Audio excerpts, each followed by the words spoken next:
कराची में पिछले 25 सालों से एक लफ्ज़ बार बार सुना गया है, गैंग वॉर। और बड़े बड़े गैंगस्टर गुजरे हैं जिनके नाम लोगों की ज़बान ज़द-ए-आम हैं। और इन गैंग वॉर में क्लैशनकोफ, रॉकेट लॉन्चर और दस्ती बमों का आज़ादाना इस्तेमाल देखा गया है।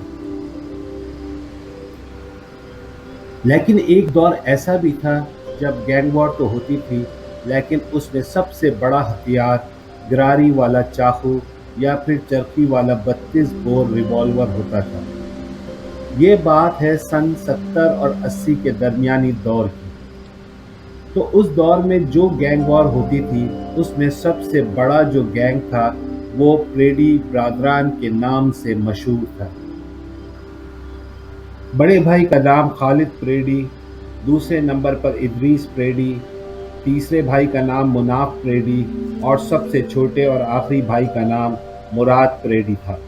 इसके अलावा इन चारों से एक और इन सबसे बड़ा भाई था जिसका नाम अब्दुल खालिक था। अब्दुल खालिक इस तमाम दादागिरी से बहुत दूर अपनी एक अलग दुनिया में रहते थे। ये चारों प्रेडी ब्रादरान पुलिस के सब इंस्पेक्टर अब्दुल रसूल खानजादा के बेटे थे और कराची के इलाके प्रेडी पुलिस लाइन सदर में ही रिहाइश पजीर थे, जिसकी वजह से इनके नामों के साथ प्रेडी लफ्ज़ भी जुड़ चुका था। इनकी दुश्मनी और दादागिरी का आगाज़ उस वक्त शुरू हुआ जब फेरियर मार्केट के एक शख्स शाहिद कसाई, जिसकी फेरियर मार्केट में गोश्त की दुकान थी और वो इन प्रेडी ब्रादरान के ही मोहल्ले में रहता था। शाहिद कसाई एक अच्छी शोहरत का हामिल शख्स था। अच्छी बॉडी बिल्डर किस्म की जिसामत थी उसकी और कराची लेवल का एक अच्छा बॉडी बिल्डर चैम्पियन था। लेकिन उसके दोस्तों की सोहबत ऐसी थी जो कि अच्छी शोहरत नहीं रखते थे। प्रेडी ब्रादरान के बड़े भाई खालिद प्रेडी का किसी बात पर शाहिद कसाई से झगड़ा हो गया। खालिद प्रेडी जो मोहल्ले में इज्जत का मकाम भी रखते थे और लोग उन्हें खालिद भाई कहा करते थे, इस झगड़े में वो कत्ल हो गए। हालांकि वो एक ही मोहल्ले के रहने वाले थे और सब इंस्पेक्टर अब्दुल रसूल खानजादा की एक बड़ी फैमिली थी और एक मुतवस्सित तबके से ताल्लुक़ था उनका, और बेटे और बेटियों की परवरिश का उन पर एक माली दबाव भी था। खालिद प्रेडी उस कत्ल के वक्त अपनी जोबन जवानी पर थे और कहा जाता है कि उनसे ज़्यादा स्मार्ट और हैंडसम लड़का उस दौर में उस इलाके में कोई और ना था। एक अच्छी पर्सनैलिटी और उसके साथ साथ एक अच्छी प्रेजेंस के मालिक थे। अगर वो कहीं खड़े हो जाते थे तो लगता था कि एक हेवला सा उनके इर्द गिर्द है, और फिर लोग उनसे डरते भी थे क्योंकि खालिद भाई एक बहुत ही जीदार और सख्त दिल इंसान थे और वो जो करना चाहते थे वो कर गुजरते थे, और इस वजह से उनकी इलाके में एक दहशत भी थी, और शायद इलाके में ही नहीं बल्कि पूरे कराची में एक रोब व दबदबा था। खालिद भाई के कत्ल से सदर का पूरा इलाका हिल कर रह गया था। उनकी मौत के सहारे में पूरी दुकानें बंद हो गई थी, जो उस दौर में बिल्कुल नहीं समझा जाता था कि ऐसी हड़ताल भी होती होगी। लेकिन फिर भी तमाम दुकानें बंद हो गईं। रीगल चौक, सदर, इलेक्ट्रॉनिक मार्केट की तमाम दुकानें बंद हो गईं। चलते हुए सिनेमास के शो रोक दिए गए और हर जगह एक अफरा तफरी का आलम था। और वो कत्ल का वाक़या भी एक अजब वाक़या था। कहते हैं कि जिस शख्स की छुरी से खालिद भाई की हलाकत हुई थी, उस शख्स को ये नहीं पता था कि उस सारे झगड़े में उसने खालिद प्रेडी को छुरी मार दी है। ये अंधेरे का एक वाक़या था। ये उस वक्त की बात है जब कराची में नया नया वीसीआर आया था और वीसीआर पर लोगों के प्राइवेट सिनेमा घर चलते थे। उन प्राइवेट सिनेमा घर से मुख्तलिफ लोग पैसा भी कमाते थे और खालिद प्रेडी को भी वहाँ से पैसे आते थे। उनकी इजाज़त के बगैर कोई पत्ता नहीं हिल सकता था। तो उसी वीसीआर के कारोबार के लेन देन में एक हल्का सा झगड़ा हुआ। मुनाफ प्रेडी जो तीसरे नंबर का भाई था वो वहां लेन देन के लिए गया तो किसी ने मुनाफ से बदतमीजी की और मारा। तो मुनाफ वापस आकर तमाम रुदात खालिद भाई को बताई। रात का वक्त था। खालिद भाई, मुनाफ और दो चार और लड़के उठकर प्रेडी से वहां चले गए जहां मुनाफ को मारा गया था। खालिद भाई ने सिर्फ ये जानने के लिए कि भाई इस बच्चे के साथ आपने ऐसा सलूक क्यों किया। जब वो ये बात पूछने के लिए वहां पहुंचे तो शाहिद कसाई और उसके साथियों ने अब्दुल खालिद प्रेडी पर हमला कर दिया और तेज धार आले के वार करके खालिद प्रेडी को कत्ल कर दिया। ये वो बुनियादी नुक्ता है जिसे सुना नहीं गया, जिसकी बाज़गश्त लोगों में सुनाई नहीं दी गई, बल्कि इसको एक अलग खास मनफी जाविये से पेश किया गया। दरअसल वो कत्ल शाहिद कसाई के हाथों नहीं हुआ था, मगर जहां वो कत्ल हुआ था वो जगह शाहिद कसाई से मंसूब थी। तो शाहिद कसाई को अपने उन दोस्तों की वजह से जिन्होंने खालिद भाई को कत्ल किया था, इस कत्ल को कबूल भी करना पड़ा और वो जेल भी गया था। और फिर ये कत्ल ही एक दुश्मनी की बुनियादी वजह बनी और फिर अपने भाई के कत्ल के बदले की खातिर इदरीस, मुनाफ और मुराद प्रेडी ने दर्जनों लोगों को मौत के घाट उतारा। और आखिरकार ये दुश्मनी उस वक्त ख़त्म हुई जब उन्होंने अदालत में पेशी के बाद वापस आते हुए शाहिद कसाई को सिटी कोर्ट के बाहर केएमसी की बिल्डिंग के सामने गोलियां मारकर कत्ल कर दिया था। इससे पहले भी इन तीनों प्रेडी बरादरान ने शाहिद कसाई पर हमला किया था, जिसमें उन्होंने शाहिद कसाई को शदीद ज़ख्मी किया था और तकरीबन 1 दर्जन से ज़्यादा लोग इन प्रेडी बरादरान के इस गैंग वॉर में कत्ल हुए थे। और बाद में इन तीनों भाइयों का अंजाम भी कुछ मुख्तलिफ नहीं हुआ था। दरअसल शाहिद कसाई का जिंदा रहना इन तीनों भाइयों को एक पल चैन नहीं लेने दे रहा था। खालिद प्रेडी का हलाक होने का गम इस पूरी फैमिली से और प्रेडी पुलिस लाइन से कभी ना निकल सका। जब तक शाहिद कसाई जिंदा था उनकी पूरी कोशिश रही कि किसी न किसी तरह से शाहिद को मार दिया जाए, और शाहिद कसाई को मारने का मामला हर आने वाले दिन जोर पकड़ता जा रहा था। मुराद प्रेडी ने एक रोज़ प्लान किया कि एक हमला किया जाए, जिसमें वो बिल आखिर कामयाब भी हुआ। सिटी कोर्ट से वापस आने के वक्त शाहिद कसाई जिस गाड़ी के करीब से गुजरा उस गाड़ी के नीचे मुराद प्रेडी लेटा उसके आने का इंतज़ार कर रहा था। जब वो उसके पास से गुजरा तो वो गाड़ी के नीचे से निकलकर उसके बिल्कुल सामने आ गया और फिर मुराद ने फेस टू फेस शाहिद कसाई पर फायर खोल दिए और उसे कत्ल कर दिया और वहां से फरार हो गया। मुराद प्रेडी को ये कॉन्फिडेंस था कि वो भाइयों में सबसे छोटा है, मगर उसके दोनों बड़े भाई इदरीस प्रेडी और मुनाफ प्रेडी का उसके सर पर हाथ है, तो वो इस मामले में बहुत निडर और जिद्दार हो गया था। इस बिना पर वो बड़े बड़े काम कर जाता था और उसकी एक अपनी लेगेसी थी जिसकी बेसिस पर वो चलता था। अब दुश्मनी का एक नया सिलसिला शुरू हो गया। फिर इस तरफ से भी और दूसरी तरफ से भी एक दूसरे पर हमले किए जाने लगे।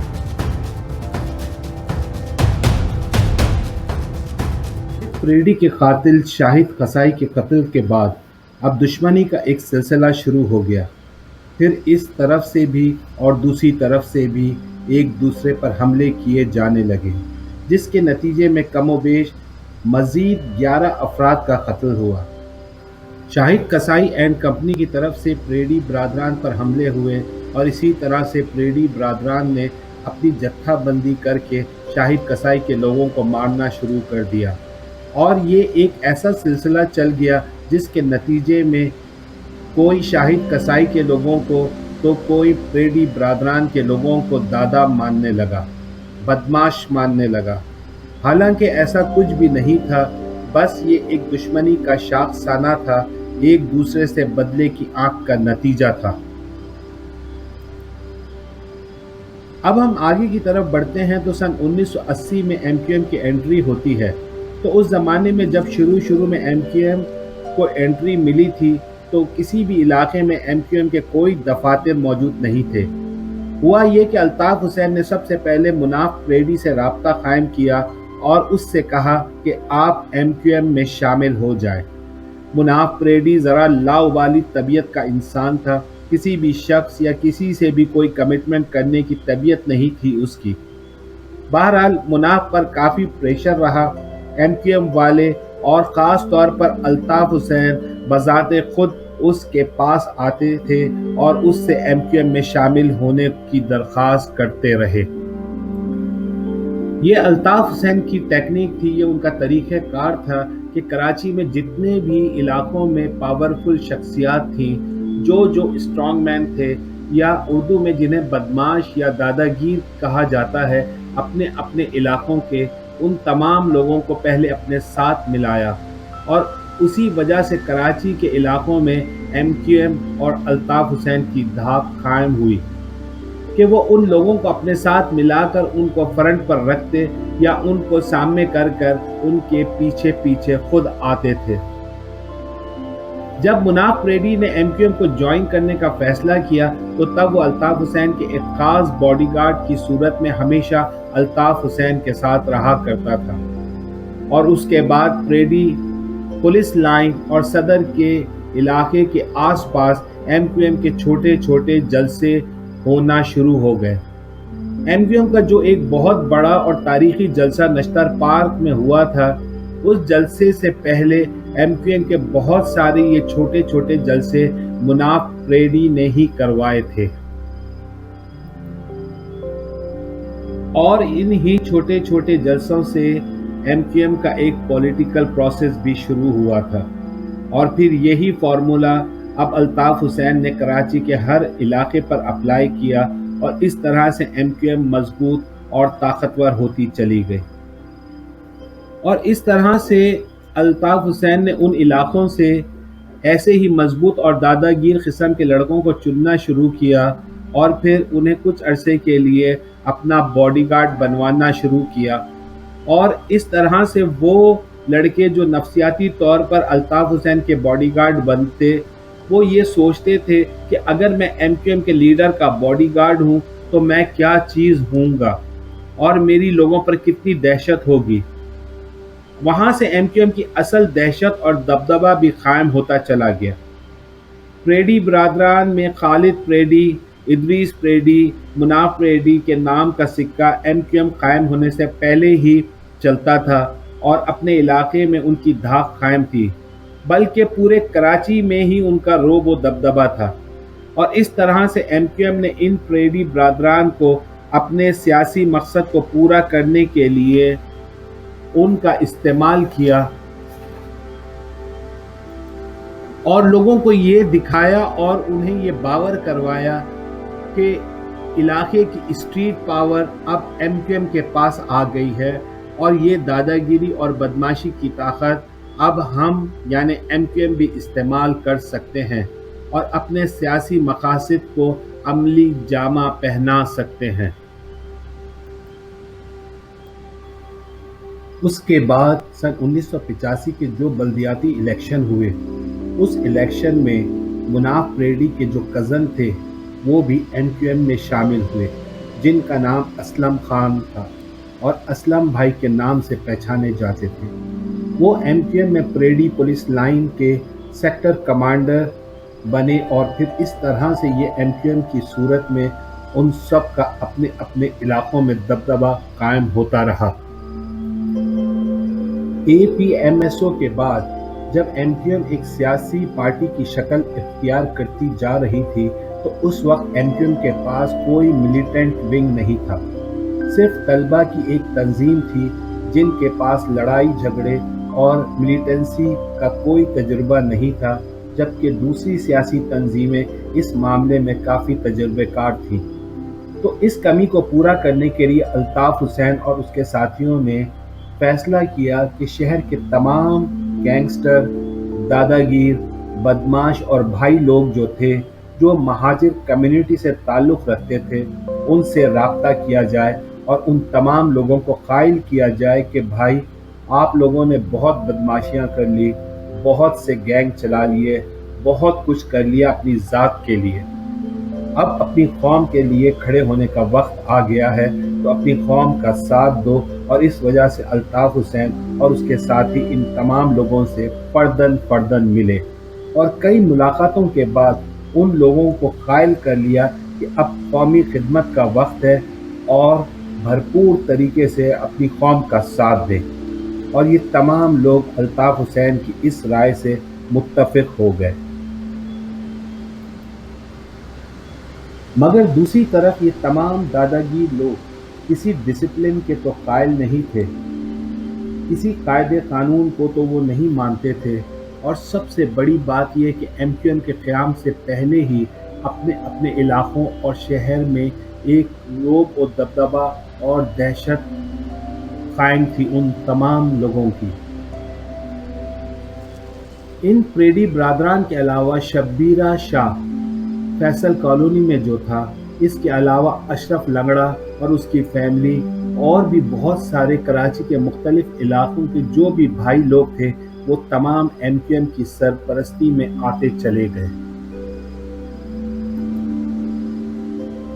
اب جب دوسری مخالف سیاسی تنظیموں نے یہ دیکھا کہ نامی گرامی افراد ایم کیو ایم سے جڑ گئے ہیں، تو ان کی یہ جرت بھی نہیں ہوتی تھی کہ وہ ایم کیو ایم کی طرف آنکھ اٹھا کر دیکھ سکیں، اور اب دھیرے دھیرے ایم کیو ایم نے بھی دم پکڑنا شروع کر دیا تھا۔ کالج، یونیورسٹیز اور ہاسٹل میں جو جھگڑے ہوتے تھے، اب اس میں ایم کیو ایم کا پلڑا بھاری ہونے لگا، کیونکہ یہ تمام لوگ ان جھگڑوں کا بھی اور خونہ ریز تصادم کا بھی حصہ بنتے، اور انہوں نے اب جو لڑائیاں میدان میں ہوتی تھی اس کا پانسا پلٹ دیا تھا اور اپنے حق میں کارروائیاں ڈالنے لگے۔ تو ان سب بھائی لوگوں کا ایم کیو ایم نے سیاسی طور پر خوب فائدہ اٹھایا اور ان تمام داداگیر قسم کے افراد کے رعب اور دبدبے کو اپنے حق میں خوب استعمال کیا۔ ایم کیو ایم کو بڑا فائدہ پہنچا ان تمام داداگیر افراد کو اپنی تنظیم میں شامل کرنے کا۔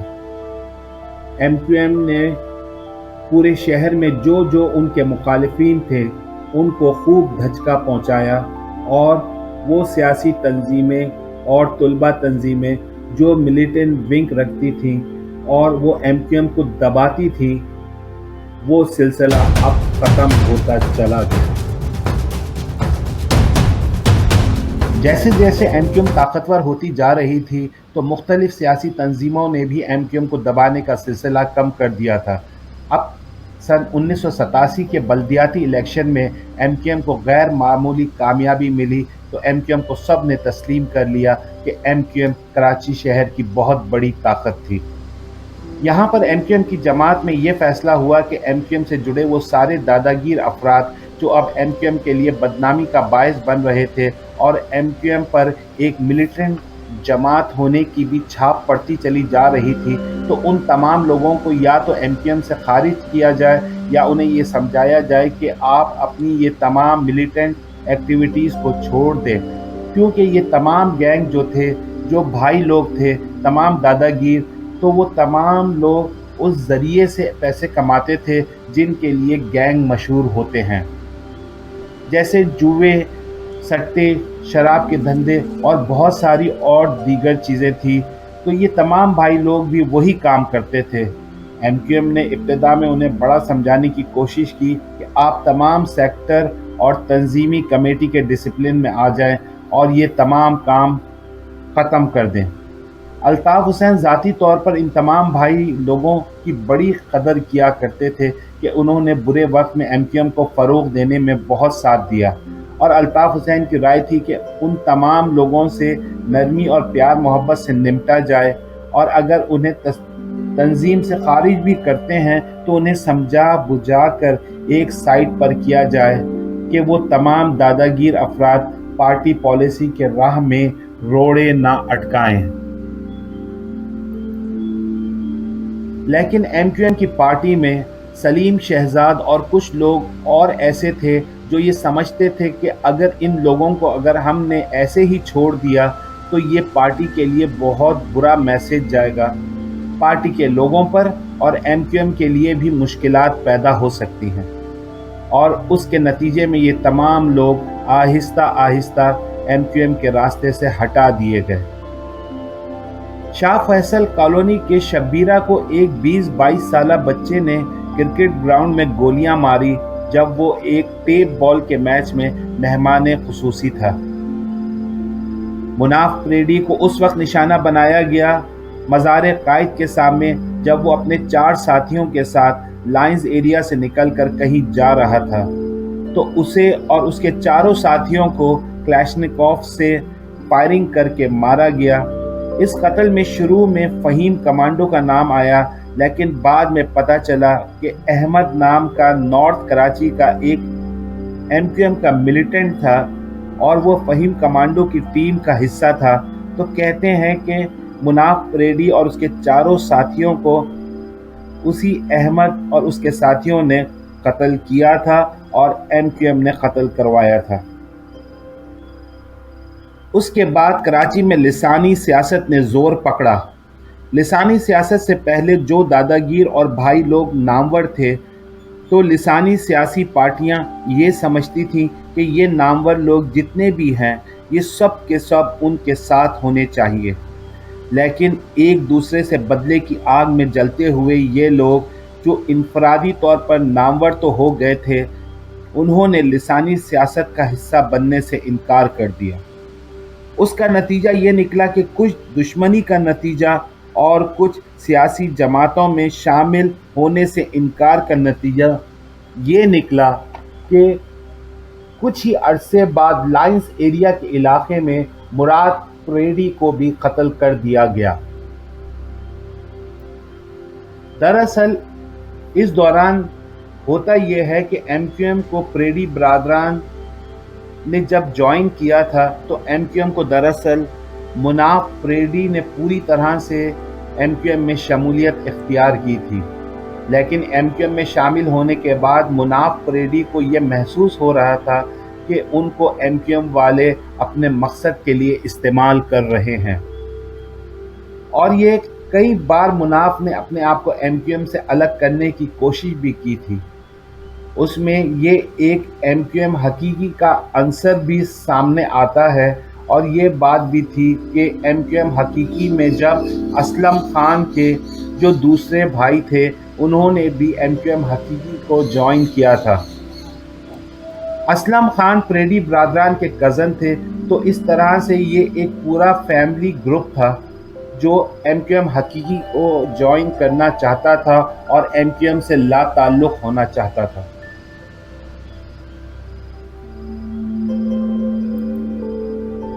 और प्रेडी ब्रादरान अब ये समझने लगे थे कि वो एमक्यूएम के साथ बिल्कुल नहीं चल सकते और एमक्यूएम वाले उनके पीठ पीछे उनकी ताकत को ख़त्म करना चाहते हैं। तो इसके बाद उन्होंने अपना रास्ता एमक्यूएम से जुदा कर लिया। मुनाफ प्रेडी, मंसूर चाचा सब एक साथ हो गए। इस दौरान प्रेडी ब्रादरान का जो सबसे छोटा भाई था मुराद प्रेडी, वो भी ये सब बातें समझने लगा था और उसने भी ये लाइन ज्वाइन कर ली थी। हालांकि मुराद प्रेडी को पढ़ाने की भी बहुत कोशिश की गई थी उसके बाप और भाइयों की तरफ से। कैंट पब्लिक स्कूल भी वो जाता था। बहरहाल वो भी इस मारपीट की लाइन में आ गया था। उस जमाने में लाइंस एरिया ही एमक्यूएम हकीकी का हेडक्वार्टर और उनका स्ट्रॉन्ग बेस माना जाता था, और वहीं से वो उसे ऑपरेट भी कर रहे थे। और जब प्रेडी ब्रादरान ने एमक्यूएम को छोड़ा तो उस वक्त लाइंस एरिया से मुनाफ सारा सिस्टम चला रहा था एमक्यूएम हकीकी का, और उसके साथ लाइंस एरिया के लड़के भी शामिल थे। मुराद प्रेडी भी इस दौरान एक लेजेंड बन चुका था भाई लोगों की बरादरी का। लोग उसे खान बाबा के नाम से जानना शुरू हो गए थे। اس کے علاوہ اور بھی بہت سارے ایسے لوگ تھے جو اپنے علاقوں کے بھائی اور دادا گیر تھے، گینگسٹر تھے۔ ان کو ایم کیو ایم نے ایک ایک کر کے فارغ کرنا شروع کر دیا۔ لانڈی کے بہت سے لڑکے تھے اور بہت سارے ایسے تھے جن کی وجہ سے وہ تمام مخالفین تھے جو ایم کیو ایم کے، یہ وہ سارے لوگ تھے جو مارے گئے، کچھ شہر چھوڑ کر بھاگ گئے، اور بعد میں جب ایم کیو ایم حقیقی آئی تو وہ اس کا حصہ بنتے چلے گئے۔ لیکن بہرحال ایم کیو ایم نے جب فیصلہ کیا کہ انہوں نے جھاڑو پھیرنی ہے تو انہوں نے بہت سختی سے ان تمام داداگیر اور گینگسٹر افراد پر جھاڑو پھیرنی شروع کر دی۔ لائنز ایریا میں مراد پریڈی کی بیٹھک تھی۔ مراد پریڈی، منصور چاچا، خورشید فوجی، ساجد ٹنکی اور بہت سے دوسرے لوگ تھے جو بڑے ایکٹیو تھے لائنز ایریا میں، اور پورے کراچی میں ان کی تمام لوگوں کی خوب دھاک جمی ہوئی تھی۔ یہ سب سے پہلے ایم کیو ایم سے وابستہ تھے، لیکن اب ایم کیو ایم بھی ان سب سے چھٹکارا چاہتی تھی۔ ہوا ایسے لائنز ایریا میں جب جاوید لنگڑا سیکٹر انچارج تھا، اس وقت ان تمام لوگوں کو لاسٹ وارننگ کے طور پر ان کے پاس سلیم شہزاد خود چل کر آیا اور ان تمام لوگوں کو سختی سے ڈانٹا اور گالم گلوچ بھی کی اور ان کو بہت کچھ کہا۔ ان میں آپس میں خوب تلخ کلامی بھی ہوئی، اور اسی دوران سلیم شہزاد نے مراد پریڈی کو تھپڑ مار دیا۔ اس پر مراد پریڈی اور اس کے تمام ساتھیوں نے اسلحہ نکال کر سلیم شہزاد اور اس کے ساتھیوں پر رکھ دیا اور ان کو اپنی جان بچانا مشکل ہو گیا۔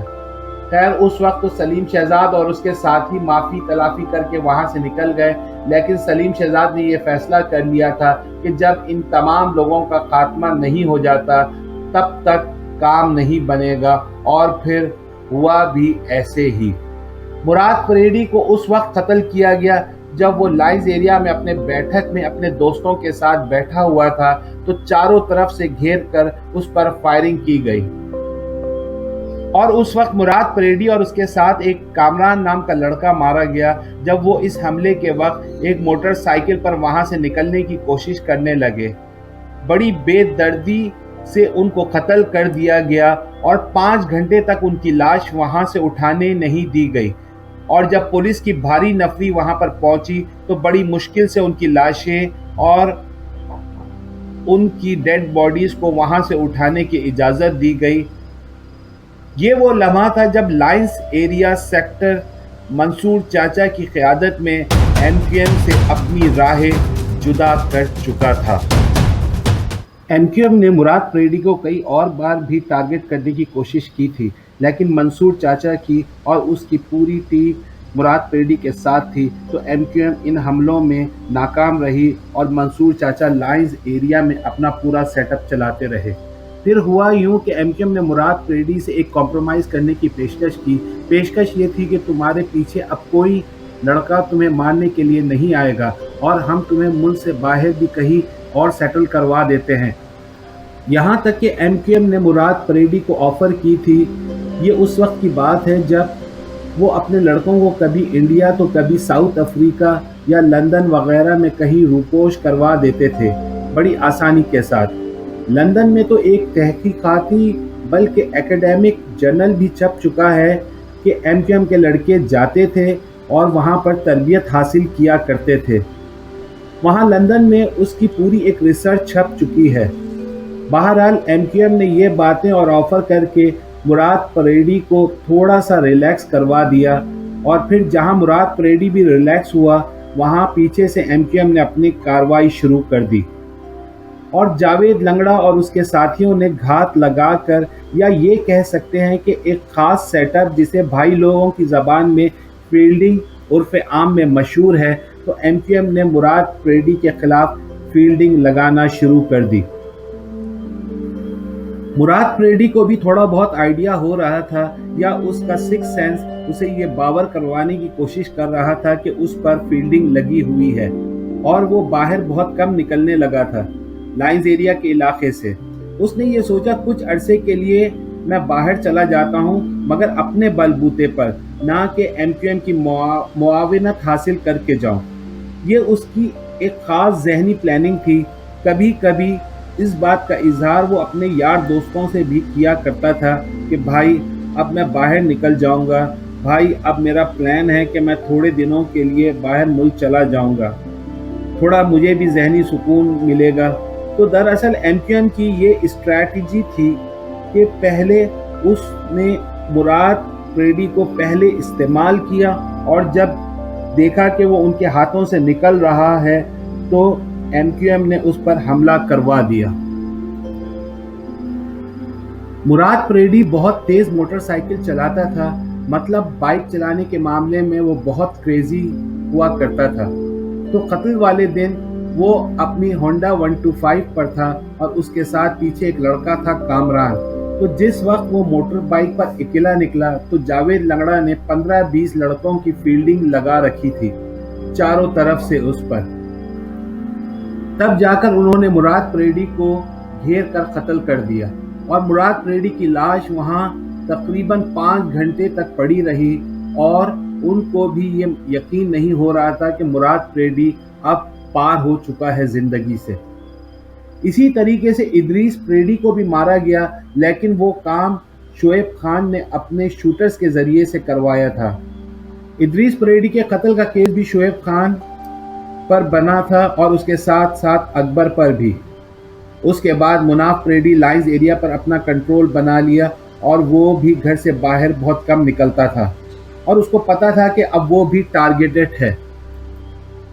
اس کے بعد مناف پریڈی نے لائنز ایریا پر اپنا کنٹرول بنا لیا تھا، اور وہ بھی گھر سے باہر بہت کم نکلتا تھا، اور اس کو پتا تھا کہ اب وہ بھی ٹارگیٹڈ ہے۔ جس وقت مناف کو ٹارگیٹ کیا گیا تھا اس وقت مناف کے ساتھ ایک لڑکا تھا جو نیا نیا اس کے گروپ میں شامل ہوا تھا۔ اس نے کسی طور پر کسی کام کے لیے ایک شیرٹ گاڑی میں ان کو باہر نکالا، اور وہ مخبری پہلے ہی ہو چکی تھی کہ مناف پریڈی گاڑی میں موجود ہے۔ وہ شیرٹ گاڑی جب نوائے وقت کے اخبار جو قائد اعظم کے مزار کے بالکل سامنے واقع تھا وہاں سے مڑتی ہے، اور جیسے ہی گاڑی سیدھی ہوتی ہے تو اس پر فائرنگ شروع ہو جاتی ہے۔ اس زمانے میں یہ باور کیا جاتا ہے کہ یہ فہیم کمانڈو کی کارروائی تھی۔ جس طرح سے مناف پریڈی کو ایک کھلی سڑک پر نشانہ بنایا گیا تھا وہ ایک بہت بڑا ایکشن تھا۔ نوائے وقت کا دفتر قتل کے مقام کے بالکل قریب تھا، تو پریس والے فوراً پہنچ گئے، اور میڈیا رپورٹ کے مطابق جو لاشیں گاڑی میں تھی تو ان میں سے ایک لڑکا زندہ تھا۔ بہرحال اس کی تصویریں کھینچ کر اسے بھی مردہ ڈکلیئر کر دیا گیا، حالانکہ اس لڑکے نے ہسپتال پہنچ کر اپنا دم توڑا تھا۔ بہرحال یہ بھی ایک بہت بڑا المیہ تھا کہ وہ لڑکا زندہ تھا اور اسے کوئی طبی سہولت نہیں مل سکی۔ مناف تو موقع پر ہی ختم ہو گیا تھا کیونکہ اسے تو سیدھا ہی ٹارگیٹ کیا گیا تھا، اور جب مراد اور مناف پریڈی کا خاتمہ ہو گیا تو اس وقت ادریس نے پریڈی پولیس لائن کے ایک چھوٹے سے کوارٹر میں وقت گزارنا شروع کر دیا، ایک گمنامی کی زندگی گزارنے لگا۔ وہاں ایک ملباری کا ہوٹل تھا ابو بھائی کا، وہاں سے اس کے لیے کھانا بھی جانے لگا تھا۔ اس کا نکلنا گھر سے بہت کم ہوتا تھا اور وہ اس علاقے سے باہر نہیں نکلتا تھا۔ لیکن ان سارے واقعات کے بعد جاوید لنگڑا اور اس کے گروپ کو یہ دھڑکا لگا رہتا تھا کہ ادریس پریڈی ان کے پیچھے ضرور آئے گا، اور اب ان کا ٹارگٹ ادریس پریڈی تھا۔ اور سب کو جو اس وقت رمی کلب یا گیملنگ ڈینس وغیرہ چلا رہے تھے ان کو لگتا تھا کہ ادریس پریڈی کبھی بھی کسی بھی وقت ان پر حملہ کر سکتا ہے، اور ان کو ادریس سے بہت خوف تھا کیونکہ وہ ادریس کی فطرت جانتے تھے کہ اگر ادریس نے کسی بات کو کرنے کا سوچ لیا تو اسے روکا نہیں جا سکتا تھا۔ تو انہوں نے آہستہ آہستہ ادریس پریڈی کو ٹارگٹ کرنا شروع کیا۔ 2 نئے لڑکے انہوں نے تیار کیے، اور ایسا بھی نہیں کہ ادریس پریڈی کو ڈھونڈنا بہت مشکل ہو، وہ زیادہ تر اکیلا رہتا تھا اپنے ہی گھر میں۔ تو انہوں نے پہلے ادریس کا اعتماد حاصل کیا، اور وہیں جہاں وہ اکیلا رہتا تھا وہاں اسے کچھ کھلایا پلایا اور بے ہوش کیا، اور پھر اس کے بے ہوش ہونے کے بعد اس چھوٹے سے کوارٹر میں جہاں وہ رہتا تھا وہیں اس کا قتل کر دیا۔ تو یہ تھے وہ 4 بھائی، اور چاروں ہی قتل ہوئے، और चारों ही अपने दौर के बड़े नाम कहलाए जाते थे अपने इलाके में और शहर कराची में भी। वो कराची का एक दौर था जिसमें इस तरह के एक लेगेसी नज़र नहीं आती थी कि जो अपनी दहशत में अपनी मिसाल आप थे। पहले खालिद परेडी, फिर इदरीस परेडी, फिर मुनाफ परेडी और आखिरी भाई मुराद परेडी। तो ये थे बिगेस्ट गैंग ऑफ कराची। और इस तरह से इंस्पेक्टर अब्दुल रसूल खान एसएचओ परेडी थाना के चारों फर्जंद कत्ल कर दिए गए।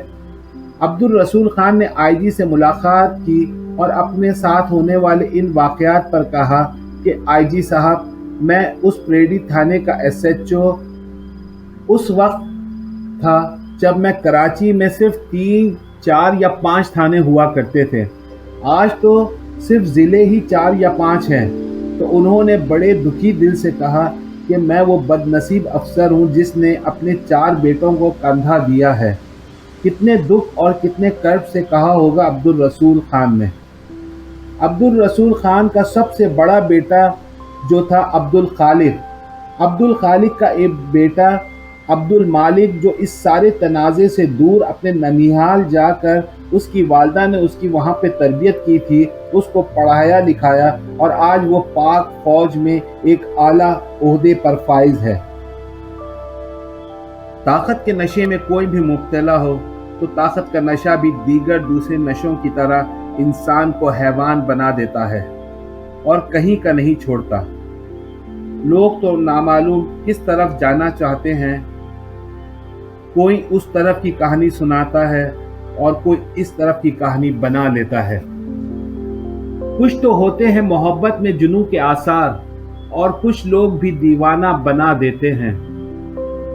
माजी के परेडी बरादरान का जब भी जिक्र आता है तो बहुत सारे लोग आज भी आहें भरते हैं और उनकी आंखों में आंसू आ जाते हैं, इसलिए कि परेडी बरादरान क्रोफर में तो रहते तो थे ही, पर क्रोफर में मुब्तला रहने के बावजूद वो अपने से गरीब लोगों की, अपने से कमज़ोर लोगों की मदद भी किया करते थे। हर इंसान में अगर कुछ बुराई है तो उसके साथ अच्छाइयाँ भी होती हैं, और हमारी बदकिस्मती ये है कि हम उनकी बुराइयों को तो मंजर आम पर ले आते हैं लेकिन उनकी अच्छाइयों को दबा लेते हैं।